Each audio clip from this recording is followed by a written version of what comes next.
Hi, my name is Robert Gardner, and I want to show you how I get leads for my program. Everyone has gone online and done a search for a product or service, and then through the use of cookies and other tracking data, the next thing you see is offers and ads on every page that you go to for that particular product or service. Those ads are showing up on every page that you look at. Well, the same principle is being used in an intent search for the employee retention tax credit.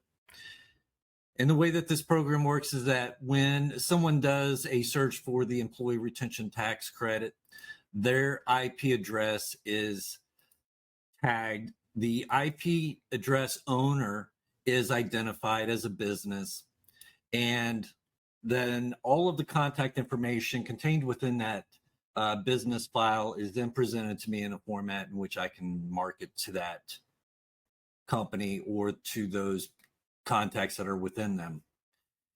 Here we can see my dashboard, and I have selected the intent search of employee retention. So this is employee retention tax credit. We can see that in the past month, there were 5,500 companies that have searched for employee retention tax credit. And if we go to the week or to the daily view, we'll see that 2,100 companies searched for it today. And this is today.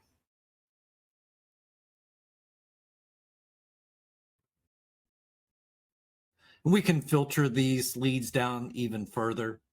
We're looking at the past week. So we can look at the type of industry that they're in, choose all of them.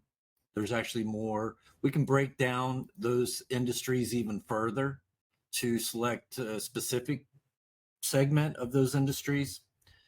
The next search and filtering criteria we have is head count. Bottom line, will not do less than 5, so I typically will do 10. Then maybe we'll do, say, 250 employees.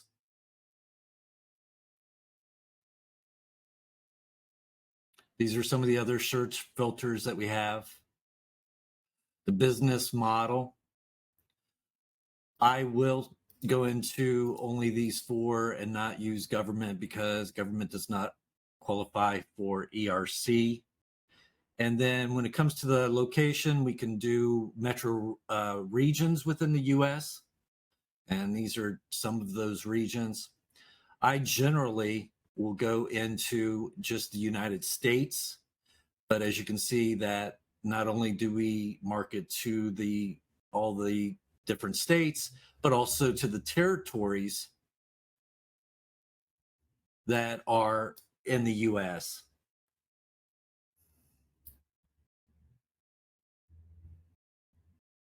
And that would be in these areas right here: American Samoa, the Canal Zone, Guam, Puerto Rico, and the Virgin Islands. And the reason why we're marketing there is because these companies are filing 921s, and that's what's required.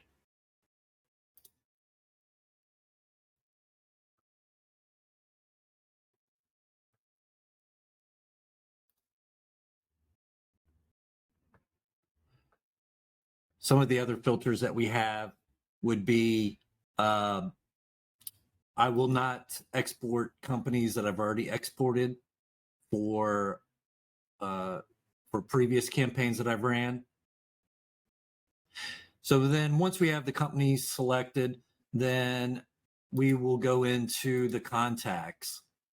And as I go into the contacts, one of the things that's important is that when it comes to the contact information, I want to make certain that they have all of the items that I select, which would be the mobile phone, a business phone, and a business email. So I only want it to display those contacts to me. I can also choose the buying committee. The buying committee is going to be for this particular product and this company size is going to be the president, CEO, chief financial officer, those type of titles that are within the organization.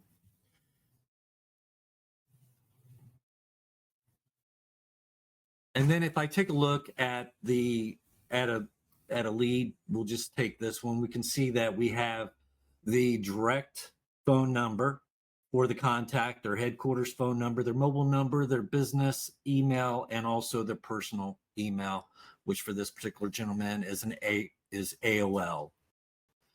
We can see all of the employees that are in the organization along with their contact information. And we have the organizational chart. Here we see that for Doug Howard, the Chief Executive Officer, this is showing that we have all the available information right here.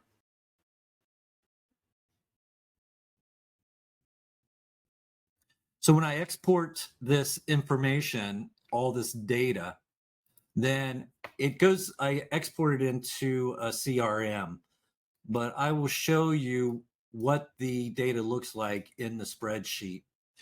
So as we look at the data that's contained within the spreadsheet, we'll see that we have all the different information. It's identified here, the mobile phone, and so on. One of the things that I want to point out to you is that we also have their LinkedIn information, their Facebook information, their Twitter, if they have that.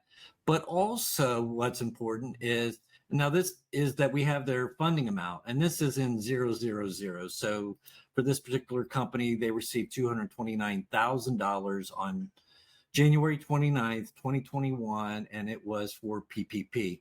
So we have the PPP information for these contacts. And what's key about that is organizations that have received the PPP understand how a grant or funding that they will not have to repay to the government works, because one of the challenges that you find in offering the PPP or the ERC is that companies have a difficult time believing that they will never have to repay it. So I like to target the individuals that have already received the PPP so that they are aware that they will not have to repay it. So I hope that that answers some of your questions and gives you an idea on how I generate these leads. Thank you.